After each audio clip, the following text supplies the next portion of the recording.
Good afternoon. My name is Megan Mcmahon. I'm the proud principal of Urban Assembly School for the Performing Arts, also known as UASPA. In partnership with the Urban Assembly, UASPA opened its doors in September 2006 with 70 students. Since then, we have grown to serve almost 400 students each year in our home in Harlem. I was on the founding team at UASPA as the history and dance teacher, became a founding assistant principal in 2010, and since 2014 have served as principal. UASPA is the only college preparatory, non-audition performing arts high school in New York City. The school was founded on the belief that all students deserve access to a rigorous academic and artistic high school experience, regardless of prior access or ability. UASPA is committed to this mission, and therefore we do not screen or audition any of our students. Advisory and social-emotional learning are central at UASPA. Students have the opportunity to engage in advisory multiple times per week and in circles when we are in person. In addition, UASPA is partnered with the Center for Supportive Schools, and we have implemented the Peer Group Connection program. Through this program, a group of juniors and seniors have the opportunity to take a leadership course that focuses on their development and prepares them to facilitate our 9th grade advisory circles. The dual purpose of this program is to cultivate student leaders and to help ease the transition from middle to high school for our incoming freshmen by strengthening relationships across grades and deepening students' connection to the larger school community. At UASPA, students are known well, and we work to cultivate students as independent learners and artists for agency. This vision for independence and agency are rooted in the teaching and study of Zaretta Hammond and Dr. Goldie Muhammad. It is certainly not enough to just teach into SEL skills in advisory, and advisory can't be the catch-all. Students must have the opportunity to cultivate and apply their SEL skills across all areas of school. At UASPA, this is seen through collaborative learning opportunities, student-to-student discussion, and project-based learning, during which students have the opportunity to utilize SEL skills in real-world application. This is also seen through our focus on equity and social justice issues across the curriculum. Through our classroom experiences, students have the opportunity and safe space to apply their social-emotional learning skills and competencies. In addition, SEL is at the center of our restorative practices. Through RJ, students are affirmed and validated individually while also understanding their relation and connection to the larger community. As a performing arts school, we believe that social emotional learning is deeply embedded in the study and the craft of the performing arts. As an artist, you learn so much about yourself, you are affirmed in your identity, and you have the opportunity to connect and build community. At UASPA, students have the opportunity to major in either dance, theater, or vocal music. In addition to their artistic study, we also infuse the arts into core content classrooms as a way to breathe life, joy, and creativity into learning. The arts are so powerful, so personal, and really allow people to connect. The arts allow students to learn more about themselves as artists, as learners, and as individuals. At UASPA, we create a supportive environment that allows students to take risks and explore through the arts. Through the arts, students also have the opportunity to work collaboratively, to think critically, to problem solve, to use their arts to raise strong political and social messages, and to build connection and empathy. It is now my pleasure to turn this over and introduce our amazing instructional coach and advisory team leader, Mrs. Nakia Smith. Good afternoon. Thank you, Megan. Like she said, my name is Nakia Smith. I've been an educator for the past 18 years. I've taught the 6th through the 12th grades, mostly in humanities, but I have a few years experience of teaching math and science in middle school. Currently, I serve as the instructional coach and lead the advisory team at Urban Assembly School for Performing Arts. Our school is truly one of a kind, and it's been a pleasure to bring SEL work into the classrooms at UASPA. I'm excited to share our experiences with you all today. So to kick things off, I would love to know where some of you are coming from and what you do. So in the chat section, really quickly, just type your name, your role, what school organization you're from, and type just kicking back to our SEL skills and what we normally do. Type a name of a song that has been getting you through this past year and throughout the pandemic. What's a song that has been getting you through this past year and throughout the pandemic? So I'll give you a minute to type in your answers and share some stuff out. Again, just type in your name, your role, your school, organization, and that song that's been playing in your head or you've been playing throughout the pandemic.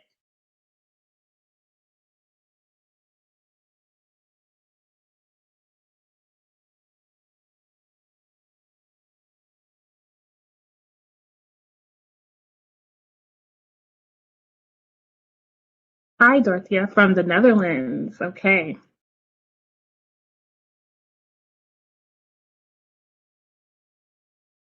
Hi, Vinny. Duran Duran Rio. Missy and Super Bloom by Mr. Wise. Okay. Aurora by Queendom.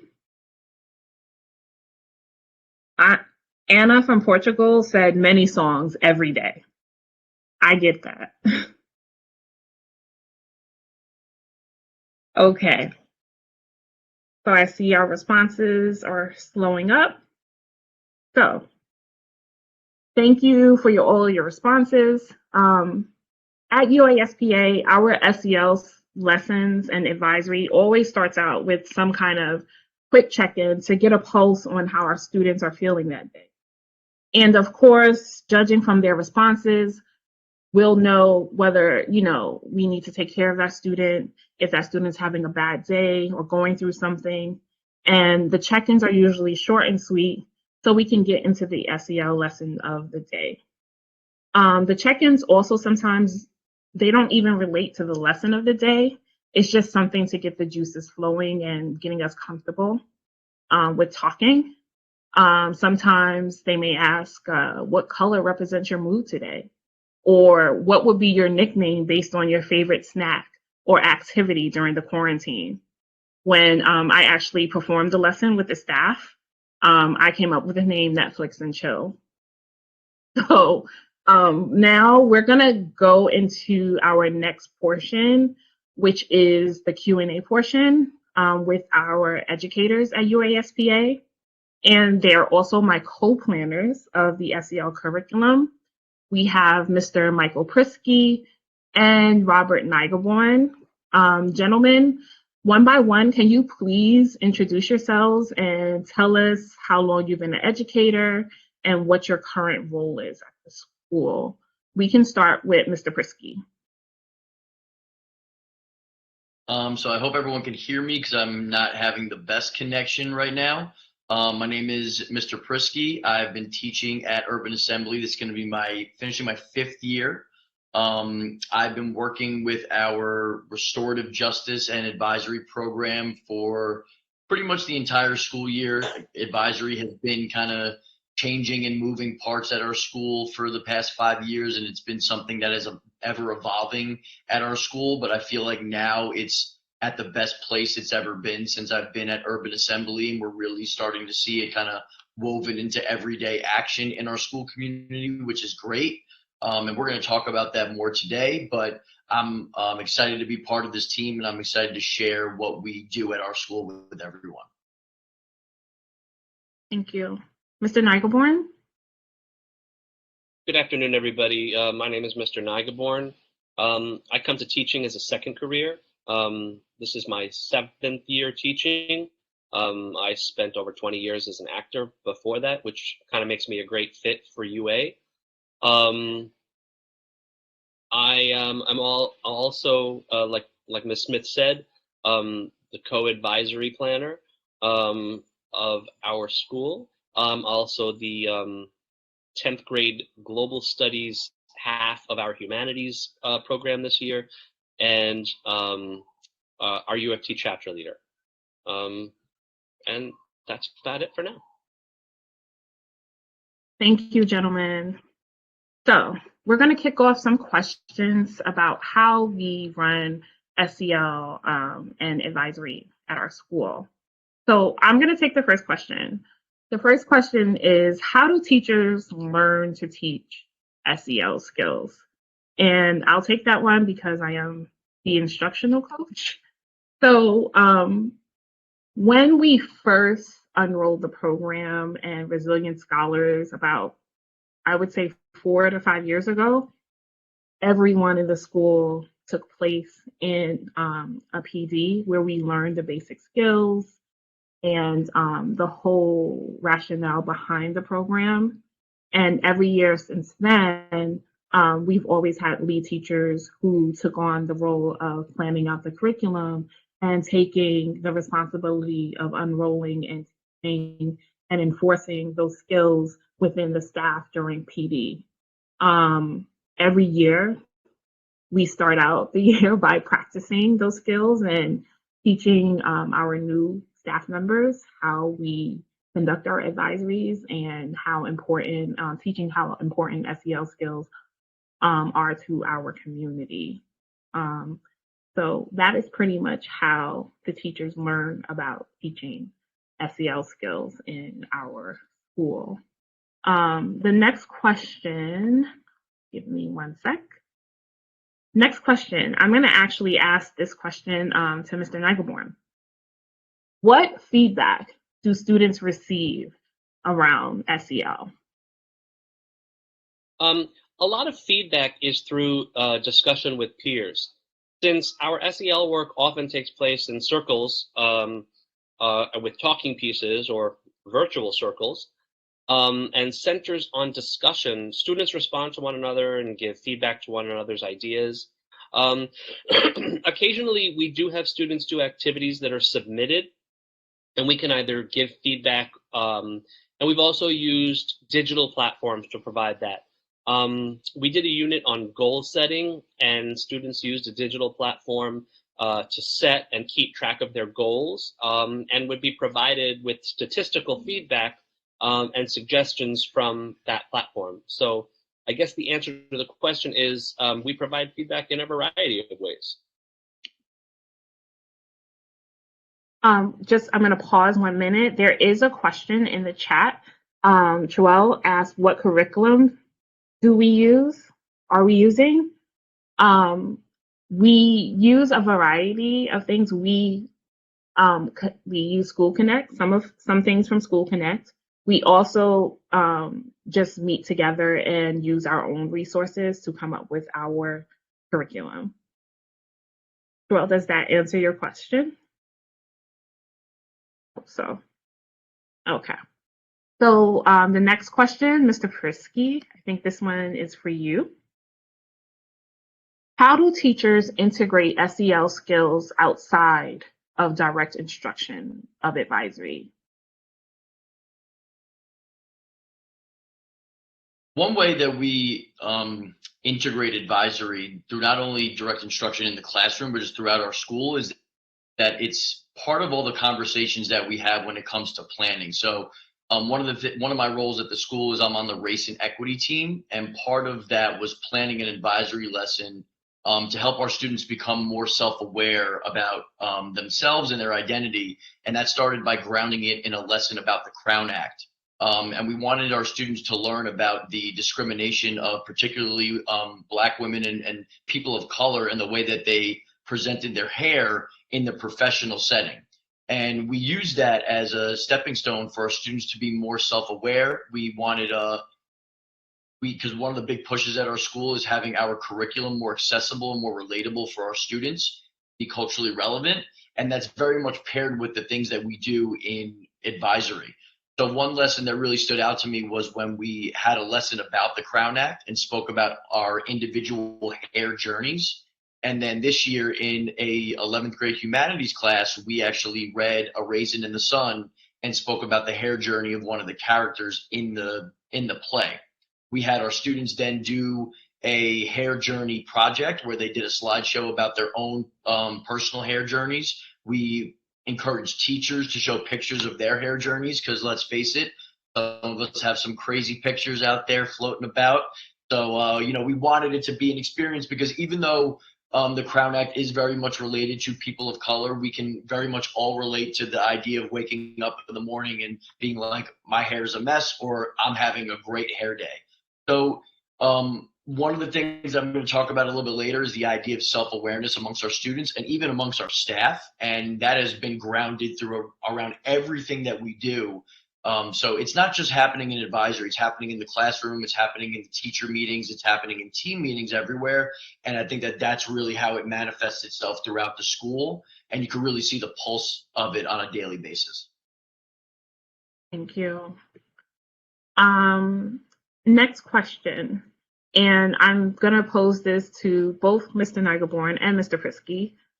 What SEL skill are you developing right now? First, Mr. Nigelborn, you can start.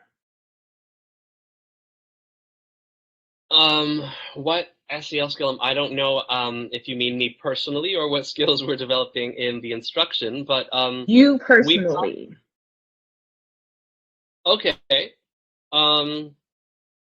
Well, I think the biggest thing that I've been working on during COVID is self-management, because being home is different than being at work, and so frankly, I find myself at my computer and at my desk so much more of the time than I did before the pandemic, and I have to manage. I have to stop working at home. Like, I have to force myself to stop working because my workplace is my home, and you don't leave. So that's what I'm working on most, I think. I understand.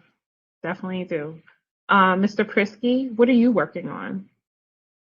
So I alluded to this before in the idea of self-awareness, and I've been pairing that idea with social awareness. And I think that that's become even more important than it ever has with the pulse of our country and the political climate that we live in. I mentioned the idea of race and equity and culturally relevant teaching. I am a white male. I bring that into the school every day, and we do, our school is Black and brown students, and I don't come from the same place that they do. But that doesn't mean that when I leave the building that I can just drop those things in my shell and the bubble that I live in and forget about the things that we do in the building.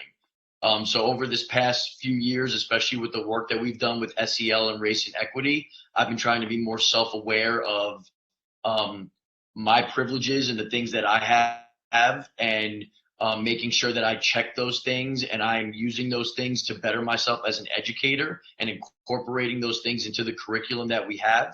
Oftentimes, and when I came to Urban Assembly as a naive out of college individual, I thought that there were certain things that didn't impact me or they didn't matter to me for me to educate myself. And through my experiences at Urban Assembly, I learned that that was not the case, and I needed to then expand my thinking, expand my education for myself when I left the building every day, because the work doesn't stop after 8th or 9th period is over. When that bell rings, it doesn't stop. So there was a lot of work that I needed to realize that I needed to do to better myself, because if I was going to have these conversations with students and have them share experiences with me and me share experiences with them, the work couldn't just stop at the end of the day in the school building. It had to take place outside. That also, one of the things was having difficult conversations with people that are in my life. So friends and family, having deep conversations with colleagues that are outside of the school and outside of us being prompted to have conversations, but prompting ourselves to have these conversations. So that's been the biggest challenge for me, and something that I'm continuing to work on is having that self-awareness and focusing on the social awareness about what's going on. Thank you, Mr. Prisky. I can definitely relate to working on the self-awareness competency because, even though I've been teaching 18 years and I am a person of color, a female of color who went to school in Harlem like most of our students, I still come with my own biases and things that I have to check and I can't assume. And also, I have to work constantly to better myself and to become a better educator and to totally always buy into being someone who is a lifelong learner because our kids change every day. My students that were my students back in 18 years ago are not the same type of students that I have now. So I have to constantly take a pulse of where I am in my life and how I can constantly connect to my students and address their needs. So I feel like self-awareness is something that will always be on the top of everyone's list, along with the management, because life is crazy. But we're all managing and always trying to improve. Okay. So we're going to move on to the next question. Ms. McMahon, did you want to answer that question for yourself? Is there a skill you're working on? I think one that, self-awareness, absolutely, as it relates to, I think what Mr. Prisky was talking about, really being in touch with our own identity, but also how it relates to the larger context of the world. So I've also been thinking a lot about social awareness and how that connects to the curriculum that we're writing. So being very aware with what is happening in our school community, in our neighborhood, in our country, and in our world, and how we see ourselves and how we are using that awareness to take action. So, next question, both for Nakia and Prisky. Who is a student that inspires you to continue this work and why? You can leave their name out or you can just use their first name.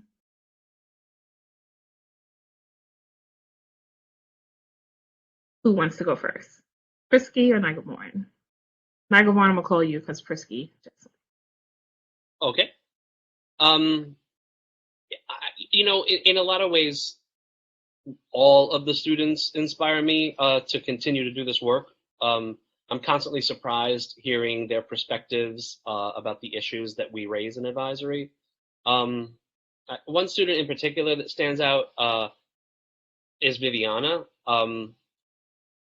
She has a deep sense of respect for her mom and how her mother has helped her to be the person that she is. And that respect and that gratitude continually comes through in almost every advisory lesson that we go through.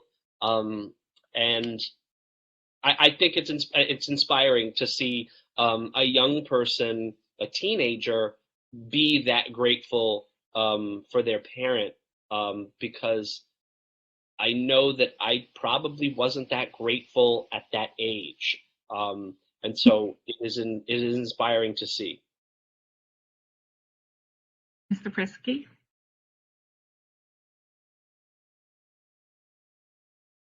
I don't know why. When the question was asked, the first name that came to my mind was Jerica. It just like instantly came to my head. And Jerica started off as a freshman when it was my first year at Urban Assembly. So she was part of the first graduating class that I had been with throughout the entire journey. And Jerica's class had experienced advisory it was different for a few years before we really got to the restorative work that we're doing now. So I don't want to say that the first couple of years were a waste in any way, but they were just different than what we are doing now.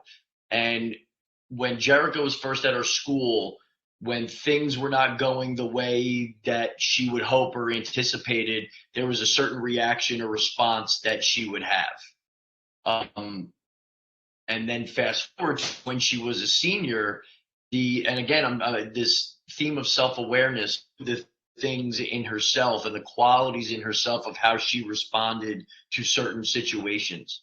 And she had learned that when a situation was turning into or looked like it was of one that she didn't like, she would remove herself from the situation. She no longer wanted to get to the place that she often got to when she was a freshman and a sophomore.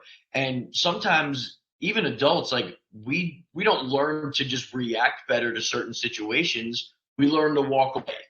And that's a very valuable skill, is that sometimes when things are going a direction that we don't want them to go, let me remove myself from this because I know that my reaction is not going to be one that other people want to see, and it's not going to be one that I want to see or experience myself.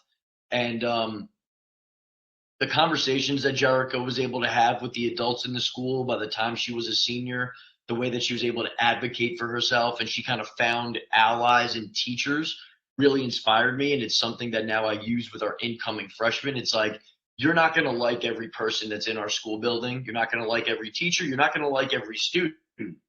But you want to find these people that you can confide in. Especially this year, one of the things I've been talking about with our incoming class is we have all experienced trauma throughout this past year. It looks different. It sounds different. It feels different for every person. But we're would be talking about traumatic experiences, and you don't want to share all of those things with everyone. With that you can trust and that you confide in, and I think Jerica kind of exemplified that as she went through her time at Urban Assembly. And I would definitely say one for me. Her name is actually Nakia. Nakia was a student I had as a freshman, a sophomore, and a senior, I believe. And now she is a junior in college. And I just spoke to her yesterday. And she is someone, when she first came to us, she was always bright, but she really didn't have patience for other people.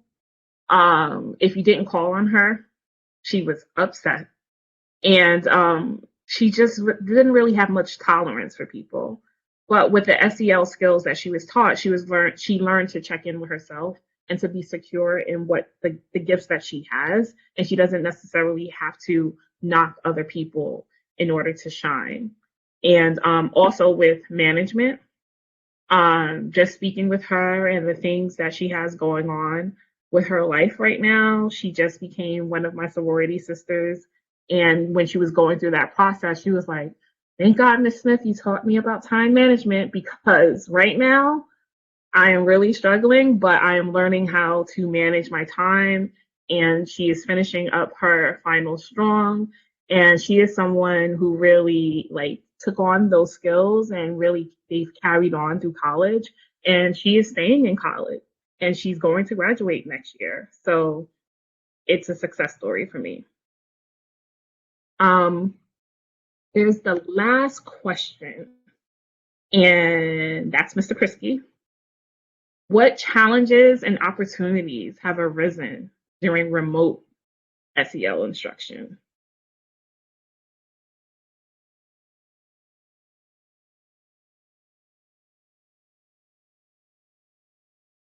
So I'm going to try and get everything, say it quickly so we can get to our wonderful representatives that are students from our school. As English as a new language teacher, one of the things that's been difficult for me this past couple of years, and definitely throughout my time at Urban Assembly, was making the advisory lessons accessible to English language learners. I found that in some of the cases when I have native Spanish speakers, native French speakers, Haitian Creole speakers, Lani, Sanike, all in the room, sometimes it's very difficult for me as a teacher, and I can imagine the other teachers in our school that don't always work with some of the language learners, to make the lessons accessible and relatable to the students.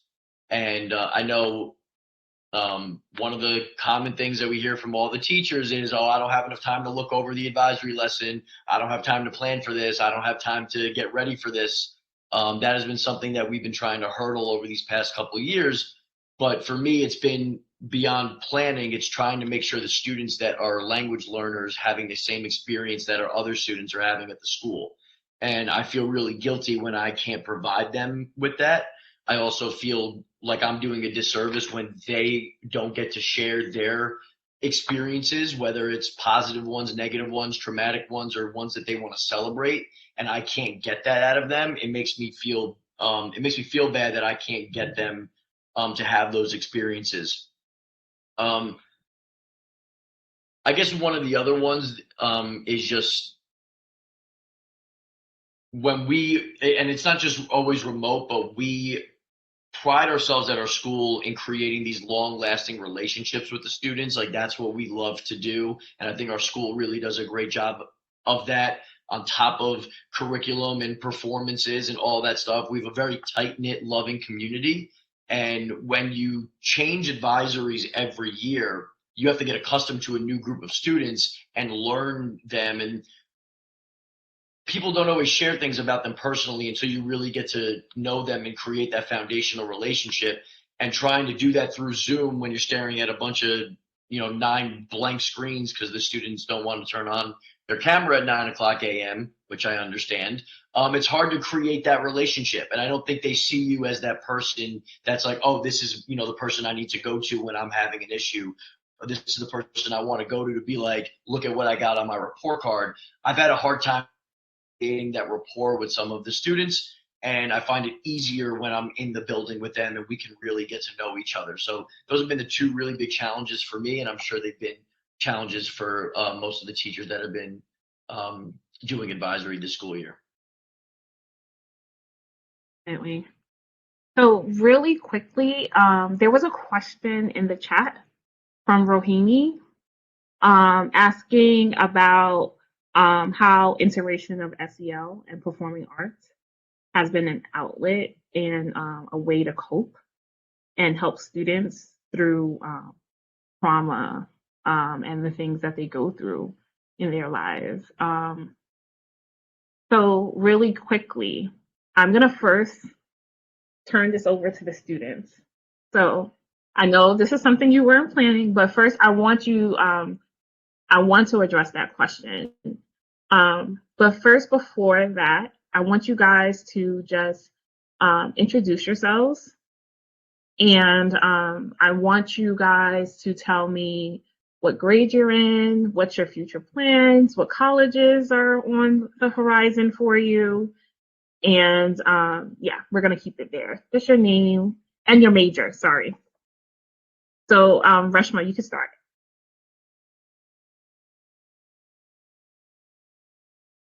You guys can hear me, right? Yes. Okay.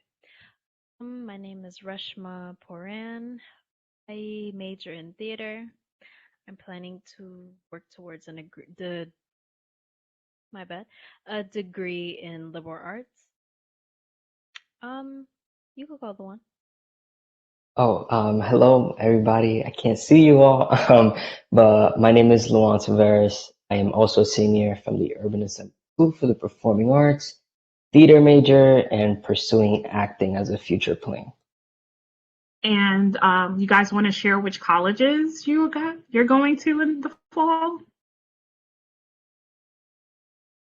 Reshma, I don't know if you want to take it. I'm like, who's taking it? I thought you had your mute. I'm gonna be going to Kingsborough Community College. And I am proud to say that I'll be going to the Juilliard School for the drama division. Congratulations, guys. And Luan, do you want to take that question on how performing arts and SEL skills kind of like help you cope and deal with trauma and things that happen in your life? Yeah, I mean, since we are a performing arts school and integrating social, emotional learning skills and, with the arts, I think students, it's interesting to see students expressing themselves better through the arts, like whether it's a dance, whether it's a monologue, whether, it's through a song that they write. So I feel like that's where self-awareness taps into and like really like, well, and that way they can advocate for themselves. Well, I express myself better through a song, and we find ways to, when we have our jam sessions, so they could present those pieces and really give a context of what they're feeling at the moment. So I feel like that's the best way to kind of describe how the arts and social emotional learning kind of interplays in our school. Thank you. Also, in the chat, we are down to like 10, 15 minutes left. I'm going to drop a link to our YouTube video that actually shows and it talks more about how we infuse the performing arts. And it actually shows some of our students doing the work and leading the lessons. So I'm gonna drop that in the chat, and you guys can check that out when you have time. But I want to get more into the Q&A with our kids. So let me get into the questions. All right. So Reshma, for you, what is SEL and why is it important to you?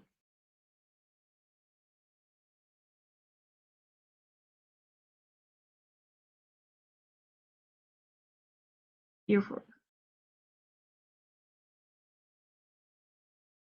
Reshma? I think she's having a little bit of technical difficulties. Okay. You guys can hear me, right? Now I can. Mm-hmm. Okay. So SEL, social emotional learning, it's, being able to manage yourself. 1 second. I'm having some difficulties.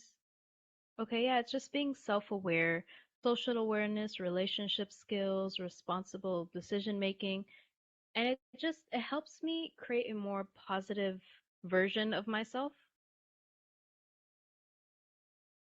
Thank you. Lawan, tell me, how have SEL skills helped you be successful in school, at home, in the community, and how has it helped you deal with even the stress of applying to these wonderful colleges? Oh man, okay, here we go. No, I think that one of my biggest takeaways from social emotional learning in general has been the ability to actively listen to someone else. And I believe I didn't display that before. And now being able to like hold a conversation with someone and make sure that they are aware I'm fully, engaged has been very helpful. It applies to success in school, home, community, and other places. But now with remote learning and the challenges it presents, I think is definitely a bit harder to express active listening virtually. But after a year, we're still here, resilient, and just keep connecting with people. And I think that's what has been getting me through all of this. Yeah. Yeah. Reshma, how has advisory kept you connected to school? And how has it helped you develop skills that you need during remote learning? So it's taught me like self-awareness, managing myself because that plays a big role in me, my classes in general.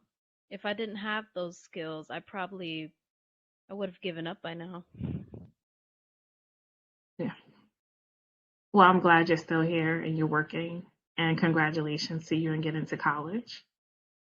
Lawan, what SEL competency are you most working on? And what SEL competency are you most proud of your growth in? Let's see. So the SEL competency that I am working on, and it keeps changing every moment, would be responsible decision making. For the following weeks, I felt like I'm always running towards more time or, grasping for more throughout the day and finding ways to be even more productive. And so, I'm beginning to think more critically of my priorities and what things I can leave for another time, that are not essential at the moment. So something that I have begun doing is just like making sure that I have a planner around and speaking of what skills I'm proud of, it has to be back to that self-awareness and self-management, because I'm able to spot the issue and kind of find ways. And even if the planner is a temporary fix for it, I know that I can find and, confine in myself that I'll be able to try yoga, breathing, or something else. Yeah. Thank you. And one more for you, Lauren. How has advisory impacted your relationships with your peers and your teachers? Yeah, so this is going to relate to a lot about what Mr. Prisky was saying, how the teachers and students kind of run through the same lessons together. And so the way that advisory has impacted my relationship with teachers is that it has only been beneficial for these past 4 years. And it's surprising to see your teachers kind of drop that teacher role and share components of themselves that you probably wouldn't have known if it wasn't for advisory. So I think it only makes a student more comfortable and assured that they can approach that teacher with any issues that they might be having back home in their community, and that they're able to confide in them because they're seeing that teacher express vulnerability, right? And I feel like that's the most important thing that happens in advisory with teachers. Thank you. And would you say, how has it helped, like, dealing with your peers and your friends and siblings? With my peers, especially, I think sometimes we're always not comfortable to share some things that are happening with our parents in some way. I'm not sure, but some moments I have found myself talking about kind of educational issues with my teachers because they're the ones who relate most to that. And, my mother, who only speaks Spanish, is like, what are you talking about? But no, I feel like that my relationship with the teachers has only gained,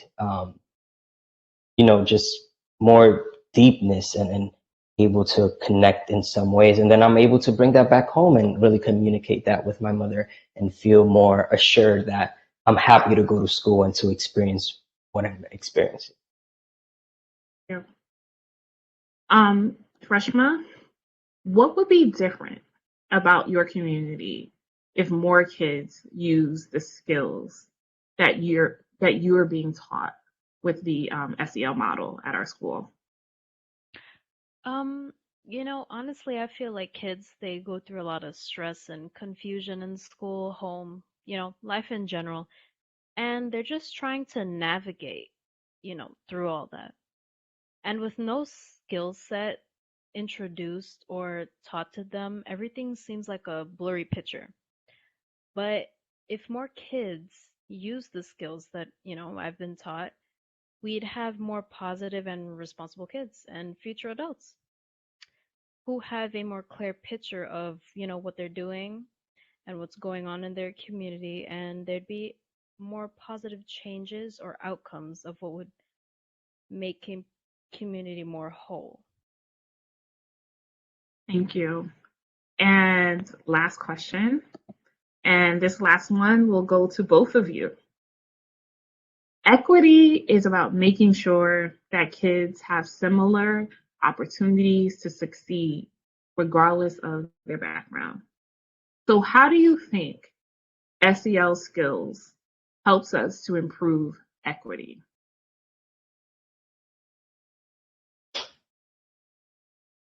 Milan, you want to go first? Okay, I'll go first. I'll take it, I guess.